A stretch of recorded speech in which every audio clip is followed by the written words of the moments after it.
So this morning we begin with an insight from writer Jeremy Dowsett that stems from the experience he has as a bicyclist. He rides a bike, and that's taught him something.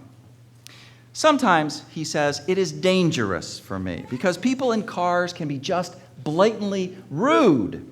If I'm in the road where I legally belong, people will yell at me to get on the sidewalk. If I'm on the sidewalk, which is sometimes the safest place to be, people will yell at me to get back on the road. People in cars think it is very funny to roll down their window and yell something right when they're passing me by or splash me on purpose. He continues, now most people in cars are not intentionally aggressive towards me, but even if all the jerks had their licenses revoked now, the road would still be a dangerous place for me because the whole transportation infrastructure privileges the automobile. It is born out of a history rooted in the auto industry that took for granted that everyone should use a car as their mode of transportation. It was not built to be convenient or economical or safe for someone like me. And so people in cars, nice, non-aggressive people, put me in danger all of the time because they see the road from their privileged perspective. For example, I ride on the right side of the right lane, and some people fail to change lanes to pass me as they would for another car, or even give me a wide berth. Some people fly by, inches by, from me, not realizing how scary and dangerous it is for me, like if I were to swerve to miss some roadkill just as they're passing. These folks, they're not aggressive, they're not hostile towards me, but they don't realize that a pothole or a slight buildup of gravel or a broken bottle, which they haven't given me enough room to avoid, because in a car they don't need to be aware of such things, well, that could send me flying from my bike. Broken arm, broken head, at the very least cost me a bent rim or a flat tire. Now, how many of you ride a bike and can immediately relate to this? Okay, all right. How many of you do not ride a bike, and this is coming as news to you? Okay, you're afraid to raise your hand. That's a little bit of shame right there, working right there. It's like, Jeremy Dowsett's main point in all of this, it goes much farther than this. I can imagine, he says, that for people of color, life in a white majority context feels a bit like being on a bicycle in the midst of traffic. They have the right to be on the road, and the laws on the books make it equitable, but that doesn't change the fact that they are on a bike in a world made for cars. Experiencing this when I'm on my bike in traffic has helped me to understand what white privilege talk is really all about. Now, above all, white privilege talk is not about shaming anybody. It's not about that. It's not about saying that anybody's bad. It is simply about understanding something that the writer James Baldwin once said. James Baldwin once said, to be a Negro in this country and to be relatively conscious is to be in rage all of the time. It's also about understanding why what James Baldwin said might thoroughly shake up nice, non-aggressive white people. Why it might catch them completely off guard to hear language that's that strong, to hear language that is as strong as the language we heard from the reading, Black Lives Matter movement resolution. To hear that kind of language completely catches some white folks off guard. It can help us understand why we have seen Black Lives Matter banners around the country defaced. The word black cut out and replaced with all. White privilege talk is simply about understanding. That's it. There is systemic imbalance. To have to To have to proclaim that Black Lives Matter says something very bad about the state of this world. Now, I need to hear an amen to that one. That says something very bad about the state of this world, to have to proclaim that. And it's just unacceptable. It's unacceptable. And we need to keep talking. We need to do that. Scientist and author Margaret Whately says, I've seen that there's no more powerful way to initiate significant change than to convene a conversation. When a community of people discovers that they share a concern, change begins. Change begins. There is no power equal to a community discovering what it cares about. Change happens through conversation. People share stories, they share memories, they share hopes, ideas. They meander and they circle and they explore. Some folks, now they're just way ahead of the curve. They want to do stuff yesterday. They want to go there. But you know, if the engine unhooks from the train cars, guess where that train is going? Where is that going? Nowhere. That's right. I didn't give her any money either to say that. She just did that spontaneously. Nowhere. An African proverb, it puts it like this. You want to go fast, go alone. You want to go far, you want to go deep, you want to go broad, you want to go total. Go together.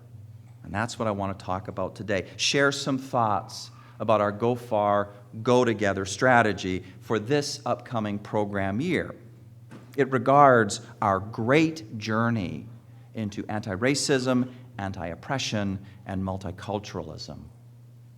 And I want to begin with why this is a congregational priority, why your board voted to give it top priority, and why your senior minister is right there with them. We are on the same page here.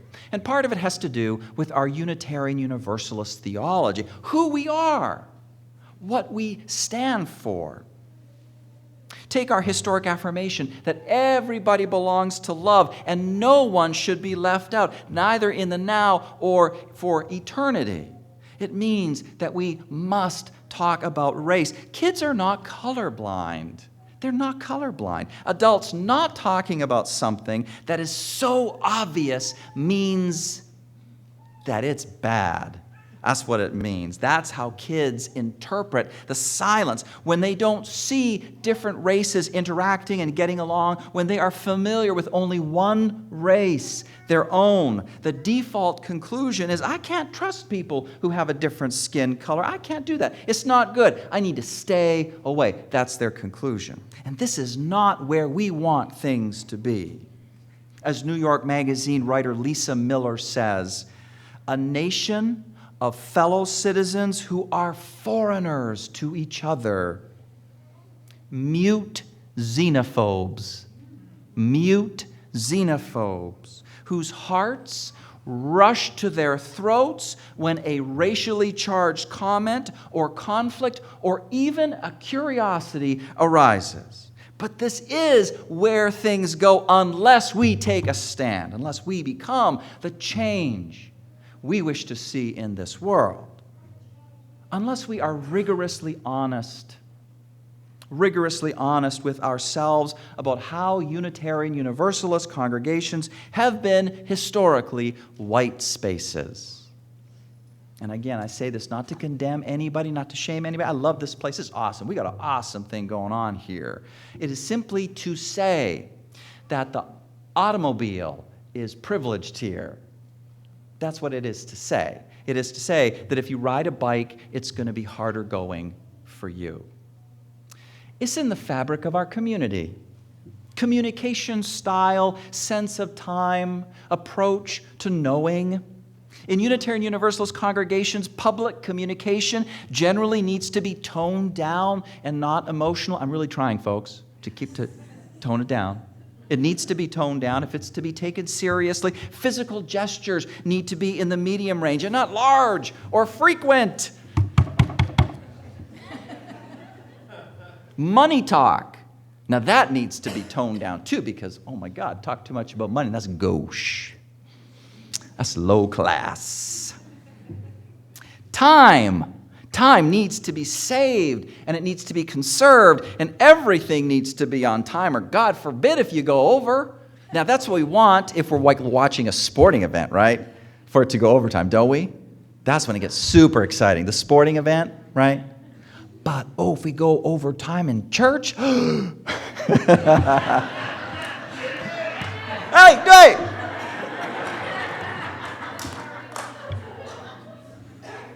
The way to truth. Well, it needs to emphasize the rational and the cerebral, and just that. Anything else, any other way, and it's a suspicious way. Not that the rational cerebral is bad, but there's more to our pursuit of truth than that. Nevertheless, it gets suspicious if it veers off from the rational and the cerebral. Our congregations are endlessly fascinating by how they invariably reproduce the New England culture of the great venerable ancestors. The William Ellery Channings, the Ralph Waldo Emersons, even though New England may be a million miles away, we still reproduce them. We just do. Repetition, compulsion. Again and again, I'm not saying this to shame anybody, to blame anybody. Love this place. It's just to make it very clear that however lovely New England congregationalism might be, it leaves a lot of people out. And frankly, it's not really related to your skin color, because you love the 7 principles and you can still feel left out. It just feels like it's not going anywhere. You have to check your race, you have to check your ethnicity, you got to check something at the door to get in. That's what you got to do. It is a betrayal of our history as a freedom people. A freedom people. We have always sought out the ways of freedom. Whatever we have looked like, it's changed over the course of time. 2,000 years ago, our people did not believe that Jesus was God. They believed in a direct, free connection without any intermediary. 1,500 years ago, our people did not believe that church traditions were equivalent with God. They believed that the freedom way to truth, to the source, was through the Bible alone. 200 years ago, our people did not believe that Christianity with its Bible was the only way to the sacred. They believed that the freedom way to truth could be found in all the religions of the world. And now, right now, we need to take a stand.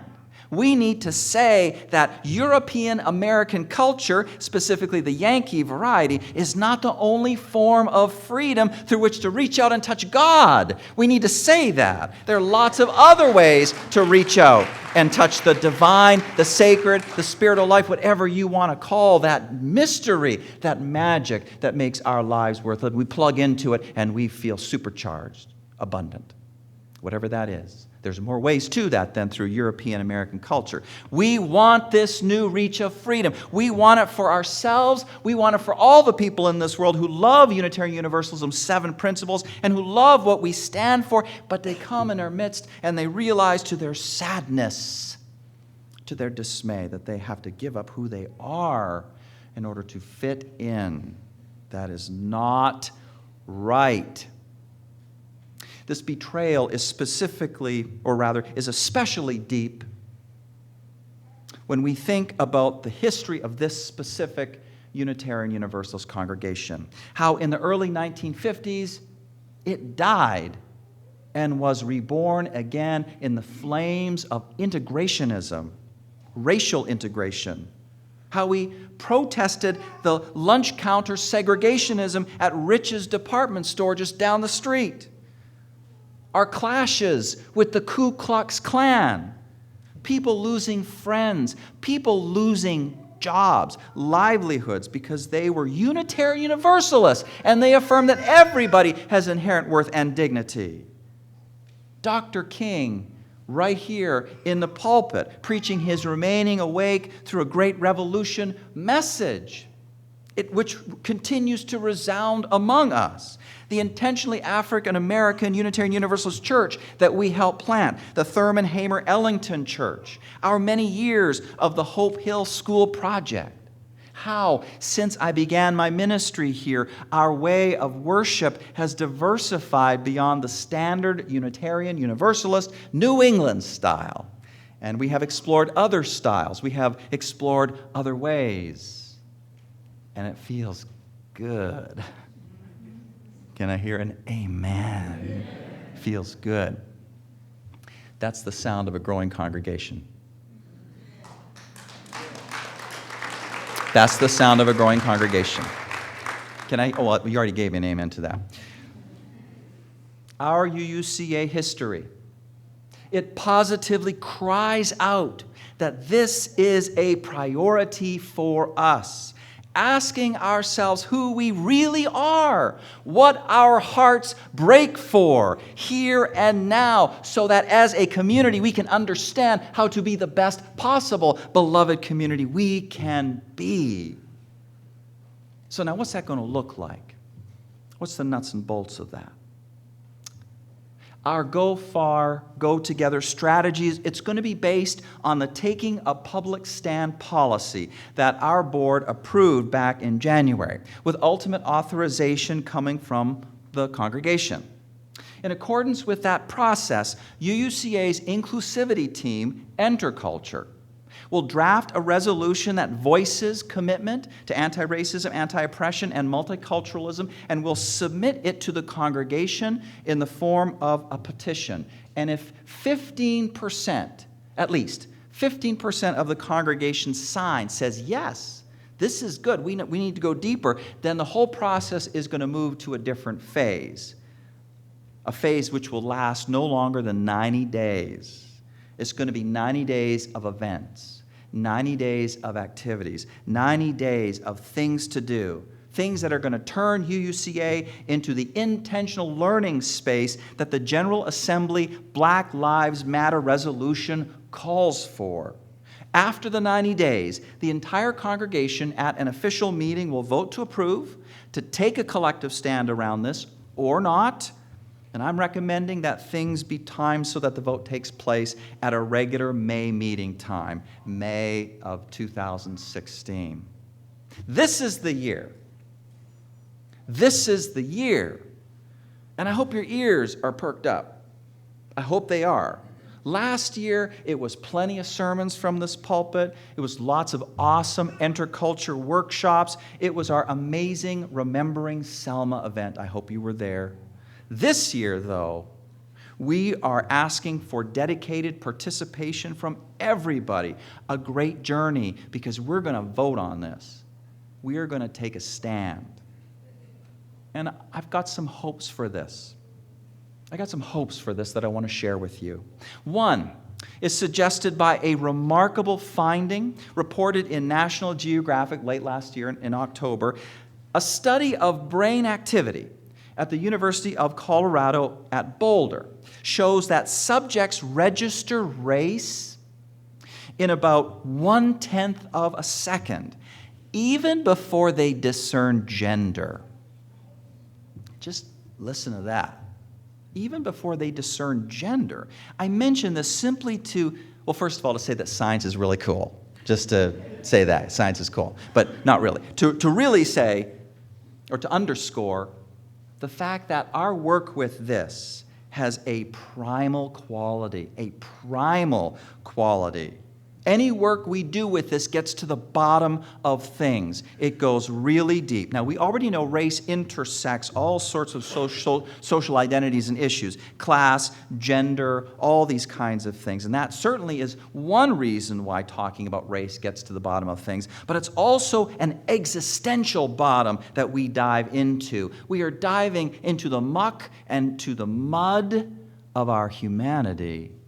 That's where this goes. And so I hope we enter our congregational conversations knowing this, how really deep this work is.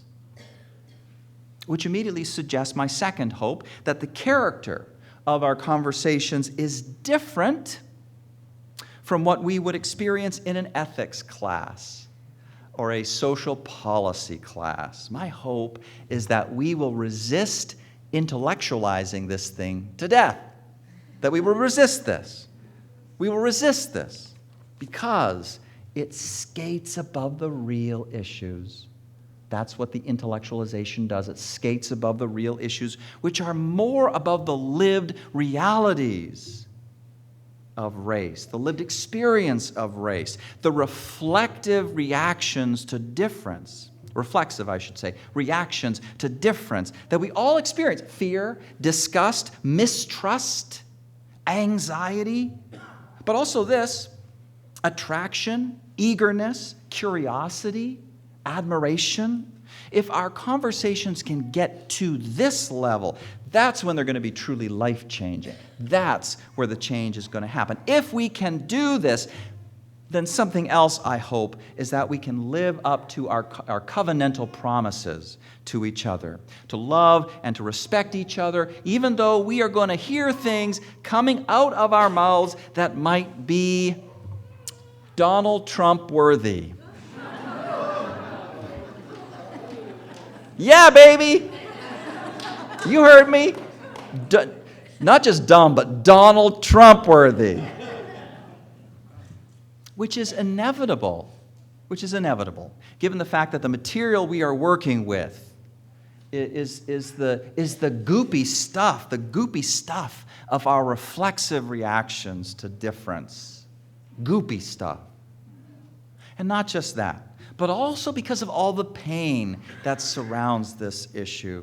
All the pain. To people who are privileged, equity can feel like oppression. To people who are privileged, equity can feel like oppression. And so they say things. They want to insist that all lives matter is the better mantra. They wonder why we have such a thing as Gay Pride Month. But what about Straight Pride Month? What about that, Joetta?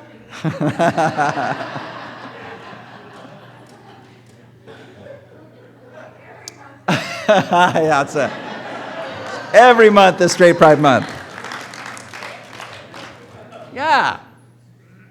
And to this, people who express real systemic oppression, well, they say things.